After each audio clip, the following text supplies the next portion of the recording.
先生，咁你啱啱做暗瘡療程嘅時候，個過程係點嘅？同埋你做完之後有咩感受啊？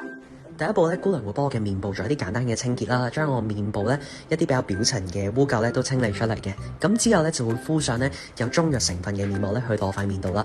咁呢一個中藥嘅面膜咧係可以去除到啦我哋平時咧用人手喺皮膚度清理唔到嘅一啲黑頭啊、粉刺啊或者污糟嘢嘅。咁而咧佢都係有一個消炎殺菌嘅功效啦。咁所以對於一啲皮膚嘅炎症咧有一個好大嘅幫助嘅。咁下一步咧，中醫師咧就會用面部嘅針灸啦，去針對我皮膚咧炎症比較嚴重啲嘅位置咧，咁咧去做一啲嘅治療嘅。咁呢個係可以有助到咧我暗瘡比較嚴重啲嘅位置咧係可以舒緩到啦。咁其次咧都可以有助到咧去淡化呢個暗瘡印嘅。咁成個療程 overall 體驗完之後咧，我都覺得好舒服啦，唔會有任何刺激啦對皮膚。咁而且咧都係對於我皮膚本身有暗瘡問題嘅地方咧有一個好唔錯嘅治療功效嘅。